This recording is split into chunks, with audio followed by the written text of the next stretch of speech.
कब किए title shoot?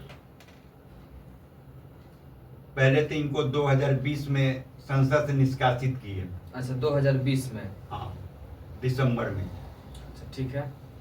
इनको निष्कासित किए संस्था से कि संस्था से आपको नहीं रखा जाएगा। ये इनके एक सहयोगी मित्र थे जो उम्मत शंकर तिवारी नाम है, जो अजीतपुर सरिया के हैं, रहने वाले हैं। अच्छा।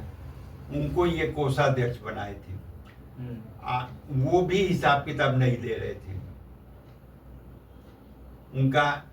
उनको ये अंडरग्राउंड इस ढंग से ये अस्थिर से ये समझाने लगे कि ऐसा है ना कि आप दाढ़ी मूछ बढ़ा लीजिए, उमाशंकर तिवारी के नाम आपका है, आप संत सिंह उदासीन, आपको हम लोग बोलेंगे संत सिंह उदासीन नाम से जाने जाएंगे।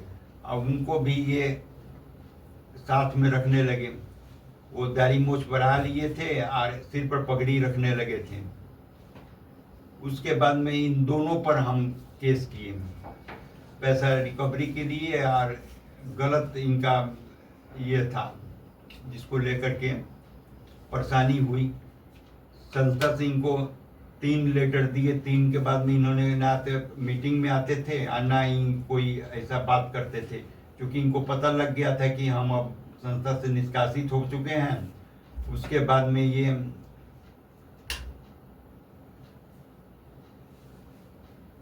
अच्छा, तो क्या इतना घटना घटने के बाद क्या इन्होंने सबसे पहले तो हमारे पर झूठा आरोप लगा करके केस किए जी। केस किए कि ये गबन का आरोप हमारे पर लगाए जी। वो जांच करवाई गई। जांच 3 बार जांच हुई। किस स्तर से जांच हुआ? किस टेबल जांच किया आपको? ये एसपी साहब के यहाँ कंप्लेन किए, वहां से जांच हुई। कब की बात है? जब संतोष सर थे तो। अच्छा, एसपी संतोष सर कुमार आपको? हाँ, जांच हुआ था। जांच हुआ। उसके बाद में फिर दोबारा जांच हुआ। डीआईजी साहब भी थे तो उनके। कौन थे डीआईजी? मनु महाराज जी। अच्छा, मनु महाराज, ठीक। उसके बाद में फिर ये और मुजफ्फरपुर से भी जांच इधर उधर का लिखवा कर लेकर आए कि जांच करवाइए। जांच हुआ, तीनों बार में असत्य पाया गया। क्योंकि मेरे पास में ऑडिट का हिसाब किताब, हर साल ऑडिट होता है, उसका हिसाब था, पैन कार्ड था, आईटीआर रिटर्न था। उसके बाद में और भी नगर निगम की रिसिप्टें थी। उसके बाद में जितना कागज में कोतनी हमारे पास कमी नहीं थी। उसके बाद सर्च हुआ तो उसको ये निष्कासित सही ढंग से हो गए। जब निष्कासित करने के बाद में ये और ज्यादा परेशान करने लगे। ये अपने को फर्जी कमेटी बना करके ये अपने को सचिव साबित करने लगी। इस दरमियान में कितने बार इनसे झगड़ा झंझट हुआ। ये इनके मन में सिर्फ एक ही चीज रहती है, किसी तरीका से ये गुरुद्वारा जो है हमारे हैंड में आ जाए, और ये हैंड में आकर के ये इसको हम आगे चल करके।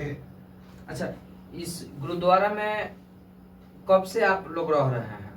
गुरुद्वारा तो हमारे बुजुर्गों ने, जो छपरा के स्थानीय बुजुर्ग थे, हमारे चचा के समान थे, रिलेटिव थे, उन्होंने गुरुद्वारा की जमीन ली हुई थी। 8 दुकानें थी उस समय, जो धीरे धीरे उसका विकास हम किए। विकास कितने सालों से आप लोग रह रहे हैं? आपके पूर्वज कितने सालों से इसमें रह रहे हैं? 25-30 साल हो ही गया है आपको जी। अब पूर्वज को? पूर्वज की बात बोल रहे हैं। 2001 में हम, आपका एंट्री 2001 में हुआ? जी। और उसके पहले पिछले 20 साल 30 साल 40 साल जो पूर्वज रहते थे। पूर्वज रहते थे। तो आपने तो बहुत काफी लंबा समय से इसमें रहा है। एकदम।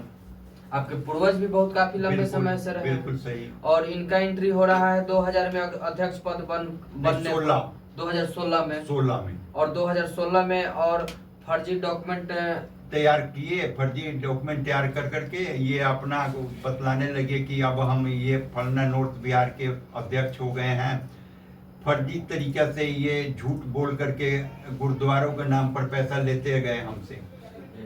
क्या मनु महाराज जब डीआईजी थे छपरा के जी, तो उनके टेबल से भी आपके जांच हुआ? सब जगह से। तो मनु महाराज के टेबल से जो जांच हुआ उसमें क्या स्पष्ट पाया गया? गलत ये साबित हुआ। इनका केस किया वो फॉल्स हुआ। गंभीर सिंह जी को गलत साबित हुआ। गलत साबित हुआ। अच्छा, फिर उसके बाद क्या जांच हुई क्या? देखिए, जितने बार भी जांच हुई है इन्हीं के प्रेशर पर जांच हुई। हम भी कुछ नहीं बोल सके, क्योंकि जो सच्चाई थी वो सामने उजागर हो जाएगी, इसलिए हम चुप रह गए। हम कहे ठीक है साहब, आप लोग को जैसे समझ में आया उसका जांच करा लीजिए। जहाँ शॉर्ट में